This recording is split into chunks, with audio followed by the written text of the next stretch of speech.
I'm Rowan McWilliam, and I'm Professor of Modern British History at Anglia Ruskin University in Cambridge. I'm also co-director of its Labour History Research Unit. I'm Dr. Richard Carr, Senior Lecturer in History and Politics at Anglia Ruskin University and author of the new book March of the Moderates. I'm Dr. Jonathan Davis, Reader in Modern European History at Anglia Ruskin University, Cambridge. I'm also co-director of the Labour History Research Unit and co-editor of Labour and the Left in the 1980s. Our book, Labour and the Left in the 1980s, reassesses the party in a decade where it lost the economic argument but fought social and cultural battles that helped shape the post-Cold War world. The 1980s is usually seen as a disastrous period in Labour's history. It lost election after election, 1979, 1983, 1987, 1992. Ultimately, Labour was out of power for 18 years. It was so unsuccessful that the party had to rebrand itself in the mid-1990s as New Labour. The 1983 general election manifesto for Labour was dismissed afterwards by Labour MP Gerald Kaufman as the longest suicide note ever penned. Labour seemed at odds with the British public. Thatcherism in the 1980s was dominant, and indeed the socialist world globally collapsed with the end of the Soviet Union and the fall of the Berlin Wall. We argue, however, that this is not the whole story. Of course the Conservative Party won elections, but it was not completely dominant. The right certainly won the economic argument in modern Britain, but the left won the social and cultural argument, the argument about identity and discrimination, the argument about social fairness.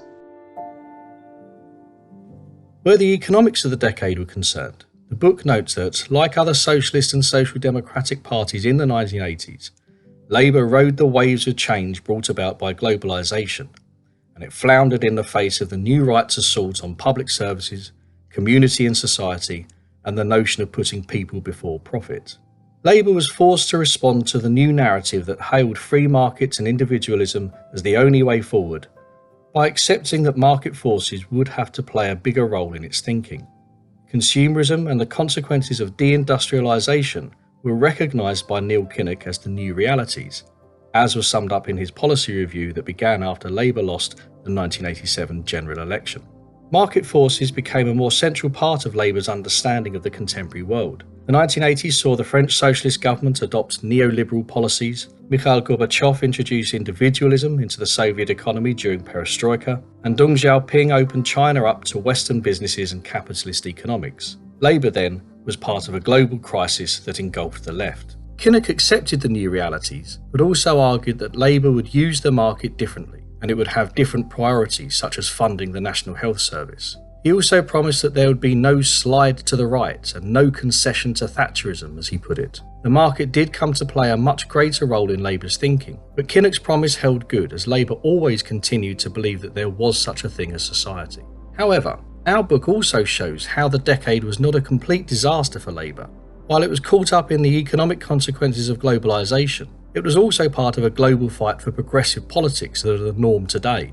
Labour in the 1980s opposed discrimination, and it put into Parliament the first ever black MPs. It had the first openly gay MP, and was committed, though rather hesitantly, to gay rights. Indeed, we argue that the final victory of the 1980s Labour Party was the decision by a Conservative government in 2014 to introduce gay marriage. This shows how Labour managed to change the agenda of modern Britain. Feminism was a major component of Labour policy. It helped to introduce the idea that it was unfair and discriminatory to pay a woman less than a man for the same amount of work. Thatcherism thus never completely dominated public opinion. The British public still continued to value public services. They didn't always want to go private. They certainly cherished the idea of the National Health Service. Let's put the achievement of the 1980s Labour Party in this way. In the early 1980s, it looked as if the Labour Party was going to be replaced by the Social Democratic Party, the SDP, a new centrist force in British politics. By the end of the decade, Labour remained the dominant alternative to the Conservative Party, and the SDP was no more.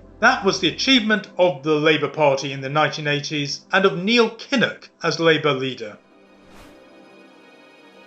Margaret Thatcher was an economic populist whose rampant individualism created a vastly more unequal society and widened the gap between rich and poor. Yet, the effect of policies like the privatisation of companies like BT and British Gas, and indeed the right to buy your council house, was also to empower a significant chunk of working class voters. Labour understood the former point, but they proved unable to grasp the latter, which, together with her forcible attack on the trade union movement, sought to unpick existing class solidarity and create a divide between the so-called deserving and undeserving poor. Just as the 1960s saw an increased social liberalism, the 1980s would be the decade of me on the economic front. It was only when Labour began to explore new ways of thinking about the world, becoming more comfortable with capitalism and historically low rates of income tax, but only if proceeds would benefit the many and not the few, that it began to reconnect with the electorate.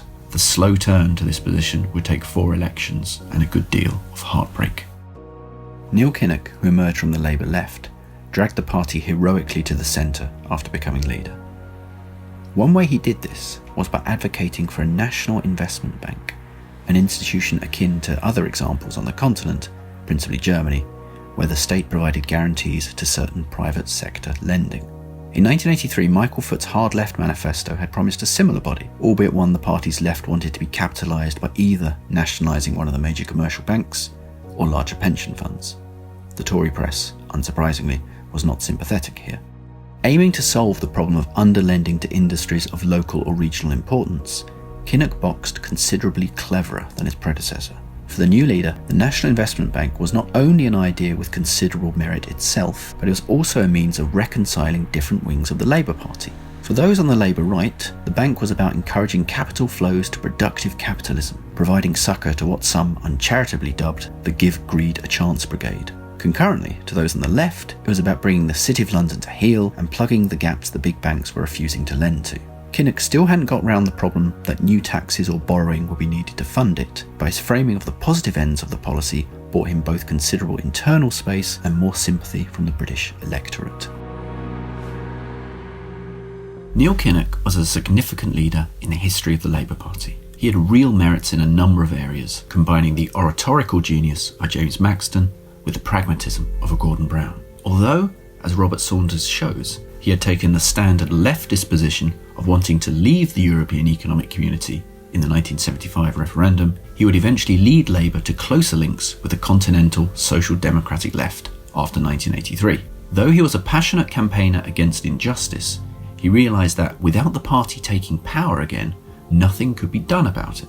His policy review in the late 1980s therefore sought to drag Labour closer to the electorate on issues from nuclear weapons to the economy. Most famously, he bravely faced down the party's entryist tendencies from the non-Labour hard left and thereby put Labour back in the electoral game at a time when, in the face of a rising SDP threat, it could have lost all relevance whatsoever.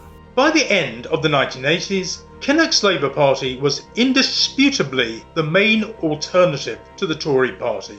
Kinnock did not become Prime Minister, but he took the big decisions that laid the foundations of renewal and ultimately led to Labour's victory in 1997. He should be seen as a major statesman of the left, working in difficult circumstances. In Labour and the Left in the 1980s, we pioneered the exploration of this formative moment in Labour's history. We offer studies of Labour leadership and policy whilst placing Labour's problems in the wider global context. The book also looks at the wider world of the British left. Our contributors examine the militant tendency in Liverpool, the politics of black radicalism, and the support groups that emerged to assist the striking miners in 1984. These were all part of an oppositional culture whose history we are now beginning to write and assess. For more on the approaches we developed overall in the book, see Labour and the Left in the 1980s, out now in paperback from Manchester University Press.